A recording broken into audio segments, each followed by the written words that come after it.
Bonjour à tous, je suis Alexandre, analyste crypto basé à Bruxelles. Aujourd'hui, nous allons parler de XRP et je vais vous montrer que ce qui se passe en ce moment sur ce marché est très différent de ce que la plupart des gens imaginent. Il y a des données concrètes, vérifiables, publiées cette semaine, qui changent la lecture de la situation. Ces données concernent les ETF spot, les grosses baleines du marché, et ce que David Schwartz, le fondateur technique du XRPL, vient de déclarer publiquement. Je vais vous expliquer chaque point clairement, avec des exemples simples, pour que vous compreniez exactement ce qui est en train de se construire. Restez avec moi jusqu'à la fin, parce que la dernière partie contient ce que peu d'analystes prennent la peine de contextualiser. Chapitre 1. Deux types d'ETF, deux réalités totalement différentes. Commençons par la base parce que c'est là que beaucoup de confusion existe. Il existe aujourd'hui deux types de produits financiers liés à XRP sur les marchés américains, les ETF futurs et les ETF spot.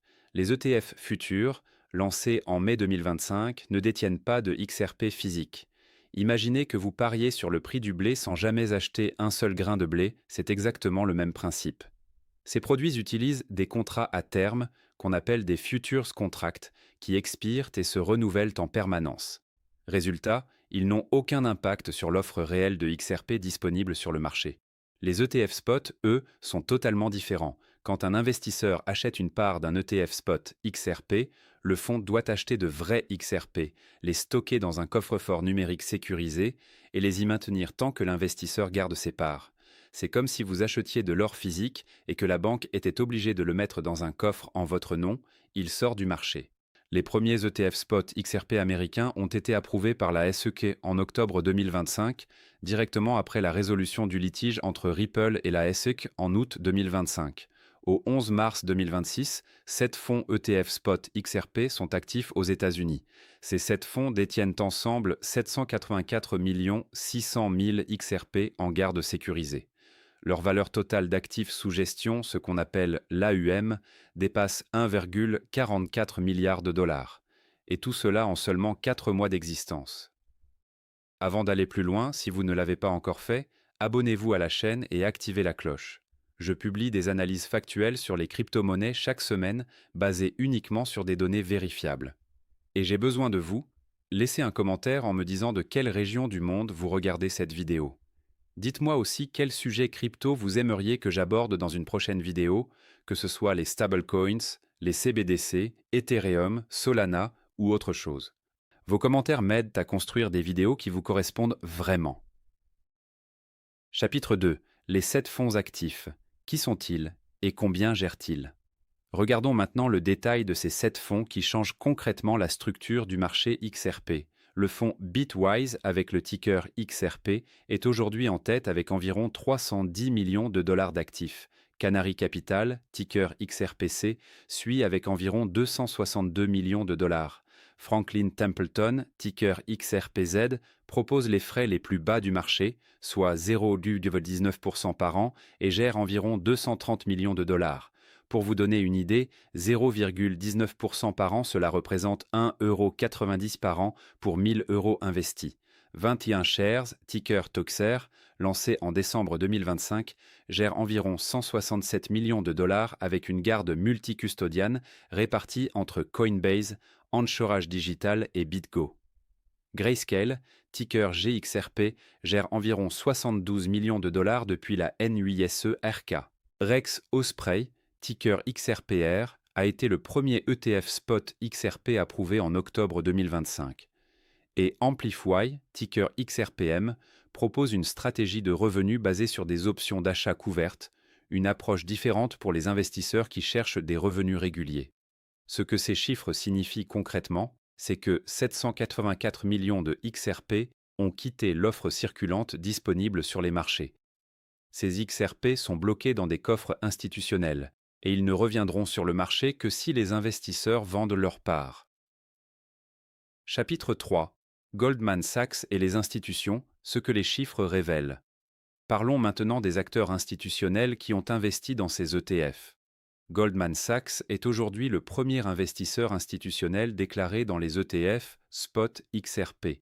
Selon les déclarations 13F du quatrième trimestre 2025, Goldman Sachs détient environ 153 millions et 800 000 dollars répartis sur 4 fonds différents. C'est une stratégie de diversification avec environ 40 millions chez Bitwise, 38 millions chez Franklin Templeton, 38 millions chez Grayscale et 36 millions chez 21 Shares. Leur concurrent direct, Millennium Management, détient environ 23 millions de dollars, soit 6 fois moins que Goldman. Mais voici le chiffre qui remet tout en perspective. Selon les analystes ETF de Bloomberg, James Seyffart et Eric Balchunas, 84% des actifs de ces ETF sont détenus par des investisseurs particuliers. Ces particuliers n'ont pas l'obligation légale de déclarer leur position comme le font les institutions. Ce que cela signifie, c'est que les chiffres institutionnels visibles ne représentent qu'une petite fraction du total réel. La majorité des 1,44 milliard de dollars sous gestion vient de particuliers qui ont choisi d'investir dans XRP via leur compte de courtage traditionnel. Chapitre 4. Les baleines accumulent ce que les données on-chain indiquent. Parallèlement aux ETF, il se passe quelque chose d'important sur la blockchain XRP elle-même. Les baleines, c'est-à-dire les adresses qui détiennent entre 10 millions et 100 millions de XRP, ont accumulé environ 1,3 milliard de jetons supplémentaires durant la récente période de consolidation des prix. Ces données proviennent de l'analyse on-chain publiée par Benzinga le 10 mars 2026. Au prix actuel, cela représente des centaines de millions de dollars investis discrètement, sans faire monter le prix. C'est exactement le comportement que l'on observe chez les investisseurs expérimentés, ils achètent quand les prix sont stables et calmes, avant les grandes décisions de marché. Prenez l'exemple d'un grand distributeur qui achète des stocks de café en janvier avant que la sécheresse au Brésil ne soit annoncée, c'est exactement cette logique. Sur les marchés à terme, l'open interest, c'est-à-dire la valeur totale des contrats ouverts, atteint 2 milliards de dollars. Ce niveau élevé d'open interest pendant une période de consolidation indique que les traders se positionnent pour une rupture prochaine de la fourchette de prix, pas pour une sortie du marché. La zone de résistance à surveiller se situe entre 1,40 et 1,45 dollars. Le support qui a tenu jusqu'à présent se situe entre 1,25 et 1,30 dollars. Chapitre 5. David Schwartz parle. La vision du fondateur technique du XRPL.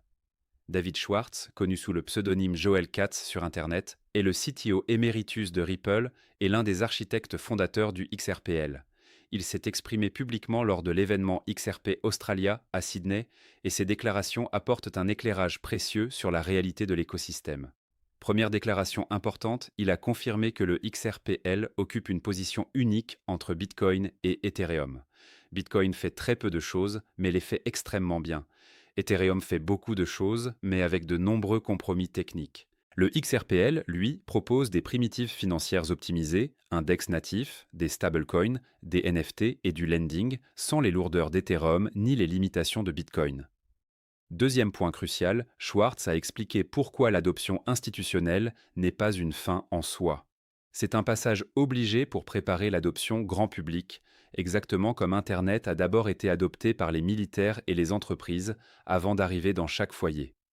Troisième point, il a identifié clairement ce qui manque encore pour que le XRPL atteigne sa pleine maturité. Il appelle cela la cross-pollination, le moment où un développeur qui construit un produit sur le XRPL peut dire que ses clients sont déjà là sans avoir à les recruter. C'est exactement ce qui rend l'Internet utile aujourd'hui. Vous créez un site web et vos clients potentiels sont déjà connectés. Enfin, concernant les institutions financières, Schwartz a donné 3 conditions non négociables pour qu'elles adoptent réellement une technologie.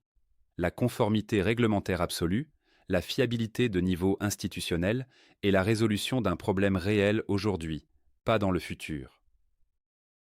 Chapitre 6. Ce que tout cela signifie concrètement en mars 2026. Résumons maintenant ce que nous savons avec certitude au 11 mars 2026. Le litige entre Ripple et la SEC, qui paralysait l'adoption institutionnelle depuis 2020, a été définitivement résolu en août 2025. 7 ETF spot sont actifs, ils ont attiré 1,4 milliard de dollars de flux net en 4 mois, avec seulement 9 jours de sortie nette sur toute la période. Le stablecoin RLUSD de Ripple affiche une capitalisation de 1 milliard et 590 millions de dollars et est intégré sur Binance via le XRPL. Les partenariats de paiement cross-border avec SBI Holdings, Santander et PNC dépassent 15 milliards de dollars de flux mensuels traités via XRP. Et les pilotes de monnaie numérique de banque centrale, les CBDC, avancent sur le XRPL avec Palau, Monténégro, la Jordanie et la Géorgie. Maintenant, pour mettre cela en perspective, quand les ETF spot Bitcoin ont été lancés en janvier 2024, le marché a mis 11 mois pour atteindre son plein potentiel, culminant à 100 000 dollars en décembre 2024. Les ETF Spot XRP ont été lancés en novembre 2025. Nous sommes en mars 2026, soit environ 4 mois après le lancement. Les données que nous venons d'analyser ensemble indiquent une accumulation continue et structurée, pas une spéculation impulsive. Conclusion. Voilà ce que les données du marché XRP nous disent en ce mois de mars 2026. 7 ETF, spot actifs, 784 millions de XRP retirés de l'offre circulante, 1,4 milliard de dollars de flux net en 4 mois, une accumulation massive des baleines on-chain et un fondateur technique qui dessine une vision à long terme claire et cohérente. Ces éléments sont factuels, datés et vérifiables par n'importe qui. Ce que vous en faites appartient à votre propre décision, et je vous rappelle que rien dans cette vidéo ne constitue un conseil en investissement. Mon rôle est de vous donner les outils pour comprendre ce qui se passe réellement, pas de vous dire quoi faire. Si cette vidéo vous a apporté de la clarté, partagez-la avec une personne qui s'intéresse aux crypto-monnaies.